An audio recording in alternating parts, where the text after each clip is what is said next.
धर्म कौन सा है? हिंदू। क्या कारण है? अधूरा ज्ञान। ये साइड इफेक्ट है। मैं कारण पूछ रहा हूँ, ऐसी कौन सी चीज हमने शिक्षा। छोड़ी जिसके कारण? सनातन की शिक्षा। हमने अपने धर्म से ही अलग हुए। मैं कारण पूछ रहा हूँ, आप साइड इफेक्ट बता दो। कौन सी चीज छोड़ी जिसके कारण हम कमजोर हो? धर्म का पालन कम कर दिया ना, हम तिलक लगाते हैं, मेरे अपनी घर जो पे संस्कृति थी। मेरे घर ये पे सब आएगा। वो छोड़ने के कारण आए, साइड इफेक्ट बता रहा हूँ ना। अच्छा मेरे घर पे आएगा तो मैं देखूंगा। ये भी साइड इफेक्ट है। अच्छा। मुसलमान भी चाहता है कि मेरा बेटा कलेक्टर इसके अच्छा व्यापारी बने, तो उसको कहाँ पढ़ने पहुँचाता है वो? अंग्रेजी स्कूल में, मदरसे में अच्छा, मदरसे मुसलमान, हाँ, मदरसा नहीं, हिंदू अपने हिंदू मिशनरी अब बाकी बात बंद करिए।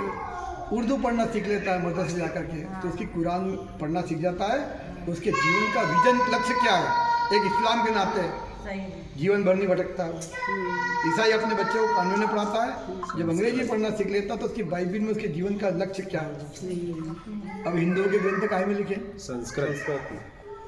संस्कृत नहीं पढ़ी तो हमको अपना जीवन का लक्ष्य ही नहीं पता। तो जहाँ संस्कृत है वहीं संस्कृति, और जहाँ संस्कृति है वहाँ हिंदू धर्म। अब चलिए बताइए कि हिंदू धर्म मजबूत कब था?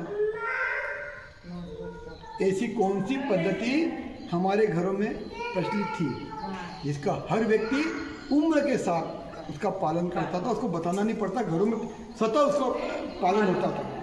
वो कौन सी पद्धति थी? जब आश्रम पद्धति, है आश्रम जो गृहस्थ चलते थे, गृहस्थ नहीं, आश्रम चार आश्रम जो होते थे। 4 आश्रम आश्रम, हाँ। और 16 संस्कार। 16 संयुक्त परिवार। वो तो ये सब इसके कारण थे। ये उसके वजह से 4 थे। आश्रम और 16 संस्कार। 4 आश्रम कौन कौन से? ब्रह्मचर्य नहीं, ब्रह्मचर्य। ब्रह्मचर्य 0 से 25 तक ब्रह्मचर्य का पालन करना। तो उसमें क्या करना है? शास्त्र और शास्त्र दोनों पढ़ना है। शरीर को भी मजबूत करना है और बुद्धि को भी तेज करना है। शस्त्र शास्त्र दोनों, बगैर शस्त्र के शास्त्र की रक्षा नहीं होती है, नहीं होती है ना? तो दोनों पढ़ना है। 50 तक गृहस्थ आश्रम, धर्म के आधार पर परिवार को चलाना। और 50 के बाद जो समाज और प्रकृति से लिया है वो वापस देने का भाव। वानप्रस्थ। जितनी लकड़ियाँ हमने कच्चे से पक्का करने में ली है, वो मरने के बाद 5 क्विंटल फिर खाएंगे। उतने वृक्ष बोना सही बात है ना? जितना जल लिया है उतने कुएं, बावड़ी, तालाब की व्यवस्था करना। हमारे पास जितना ज्ञान है उतनी समाज की व्यवस्था को सुधारना। जो हमको किसी ने ज्ञान दिया है तो किसी गुरु को जाके पढ़ाना। ये वामप्रस्थ जीवन का था।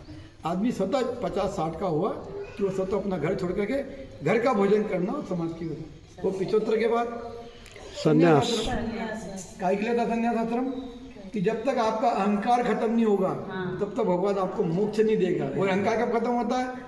भिक्षा दे। जब तक आप भिक्षा मांग करके भगवा वस्त्र धारण करके जब तक भिक्षा मांग के भोजन नहीं करोगे, अहंकार कि मेरे 50 बंगले हैं, 100 बीघा जमीन है, इतने गाड़ी, इतने बच्चे हैं, ये अहंकार रहेगा तो दवाखाने में उल्टी टांग करके पड़े रहोगे ना, फिर मौत नहीं आएगी। तो भगवान जैसा देता है वैसा लेता है। इसके लिए वह संन्यास आश्रम था मोक्ष के लिए। लेकिन हमने चारों आश्रमों को उठाकर घर के बाहर फेंक दिया। 16 संस्कार के नाम बताओ। गर्भाधान से सबसे पहले आता है गर्भ। जन्म के पहले 3 संस्कार होते हैं, और वो संस्कार तय करते हैं कि आपके घर में आपको राम चाहिए तो राम आएगा, आपको लक्ष्मीबाई चाहिए तो लक्ष्मीबाई आएगी, सीता चाहिए तो सीता आएगी, महाराणा प्रताप चाहिए, शिवाजी चाहिए, भगत सिंह, क्या चाहिए आपको? वो 3 संस्कार माता के गर्भ में है ना? मरने के बाद 3 संस्कार, वो जीते जिनो, ये संस्कार तय करते हैं कि आपके परिवार की व्यवस्था कैसी रहेगी। इन सब के कारण सामूहिक परिवार जो आप बोल रहे थे ना, उसके कारण सब थे। लेकिन हमने सामूहिक परिवार छोड़ दिया, 16 संस्कार छोड़ दिए, 4 आश्रम छोड़ दिए और संस्कृत छोड़ दी। इसके कारण आज हिंदू, इस देश का 90% हिंदुओं को कहना पड़ रहा है कि हिंदू धर्म कमजोर है। एक पंडित जी मंत्र बोलते हैं, कभी उसका अर्थ सुना आपने? मंत्र सुना को कोई बता दो। जम्बो दीपे भरत वर्षे भरत खंडे आर्यावते मुझे मता बोलते हैं ना पंडित जी। उस मंत्र का अर्थ क्या है? रामेश्वर की स्थापना में 18 लाख हजार वर्ष पहले भगवान राम ने बोला था। उसके पहले से हमारे धर्म को दिशा देने वाला है। कहाँ है मंत्र का अर्थ पता है आपको? जम्बोदीप इस धरती पर कहीं भी कोई संस्कृति नहीं थी, केवल सनातन धर्म था। आर्यावत, जिसको आर्यावत कहते थे, जम्बूद्वीप, हिमालय पर्वत के ऊपर 40,000 किलोमीटर की रस्सी लेके घूम लेना, इतना बड़ा हमारा जम्बूद्वीप था आर्यावत। एक दूसरे को आर्य बोलते थे। हमने अपने धर्म को इतना कमजोर कर दिया कि हमने जम्बूद्वीप छोड़ दिया, आर्यावत खत्म कर दिया। सांस्कृतिक भारत आज के 37 देश वो भी छोड़ दिए। अखंड भारत आज के 11 देश वो भी छोड़ दिए। खंडित भारत में रह रहे हैं। तो खंडित भारत के भी 9 राज्यों की स्थिति क्या है? अल्प हो गए, अल्पसंख्यक हो गए। छोड़िए, जिस शहर में आप रहते हो उसके 9 मोहल्लों की स्थिति क्या है? हाँ वो बिल्कुल। तो और कितने दिन जियोगे आप हिंदू बन के? ये तय कर लो। 30 साल 40 साल। सही है। क्योंकि हम अपने बच्चे को कलेक्टर बना रहे हैं और वो 40 बच्चे पैदा करके मिनिस्टर बनाएगा। हाँ। हिंदुओं का बिल्कुल। जन्म दर 1.2 है भारत में, और मुसलमानों का जन्म दर 8.60।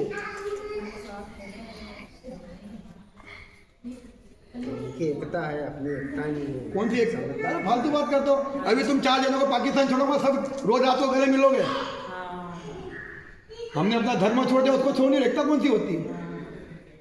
कौन सी एकता की बात कर रहे हो? सब एक अभी अपने स्वार्थ की बात होगी ना तो सब रोज आगे खड़े होंगे, लेकिन जब किसी संतों को पुलिस पकड़ लेगी तो क्या अपना विषय नहीं? जरूर संत ने कुछ करा होगा, हम ही बोलेंगे। अपन ही बोलते हैं, सही है। सब अपने स्वार्थ के लिए पेट्रोल का भाव बढ़ जाता तो रोज जाम करते हो। कभी तुमने उनको देखा रोज जाम करते? किसी बिजली बंद होने के लिए, पेट्रोल के लिए बगैर वो जब उनकी कुरान जलती तो धर्म के नाम पे सब इकट्ठ जाते हैं। लेकिन हम धर्म के नाम पे कहाँ इकट्ठे? बताओ मेरे को। स्वार्थ के नाम पे संगठित है भाई। केवल मैं, मेरा घर, मेरा परिवार, मेरे बच्चे, इससे आगे निकले तो जात का काम करते हैं। कभी हमने अपने आप को हिंदू कहने की कोशिश करी? मुसलमानों में 333 जातियाँ, लेकिन कहता मैं मुसलमान हूँ। ईसाइयों में 77 जातियाँ, लेकिन कहता मैं ईसाई हूँ। सही है। हम तो जातियों में बटे अपने काम कर रहे हैं, और फिर कह रहे पहचान छोड़ी ना। और हम ही कह रहे कि हिंदू धर्म कमजोर है। पहनावा छोड़ा, नहीं नहीं।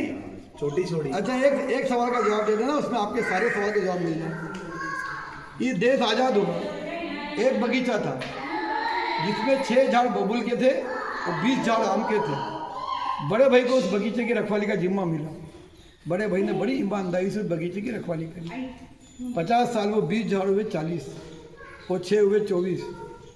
हवा चलती थी तो बबूल के झाड़ आम के झाड़ को लबोड़ते थे, है ना। आने वाले 40-50 साल बाद वो 40 होंगे 80, तो 24 कितने हो जाएंगे? 24 का तो अभी भी पता नहीं। अरे 6 चौक 24 तो 24 चौक। गणित का सवाल बोला ना मैंने। ये 2 गुना हो रहे हैं। हाँ 96। तो जब 80 और जब 24 थे तो लबोड़ते थे, 96 हो जाएंगे तो आम के झाड़ पे मोर उगेंगे क्या? बिल्कुल। क्योंकि हम तो 1.2 है, वो 8.60 है, तो फिर आम के झाड़ पे मोर उगेंगे क्या? नहीं होगा। अभी 6 महीने पहले ही बांग्लादेश की स्थिति देख ली ना। तो आप भी हिंदू बन के 30-40 साल तक और जी लो ढंग से, फिर बांग्लादेश तरीके आपकी भी हालत होने वाली। क्योंकि उन्होंने 2000 साल में अपनी बर्बरता आज भी नहीं छोड़ी है। 2000 साल पहले जिस बर्बरता को जीवन जीते थे उन्होंने छोड़ी है।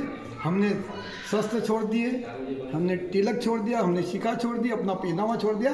पहनावे से अंग्रेज हो गए और भाषा से खाना खाना है। ये खाना शब्द ही उर्दू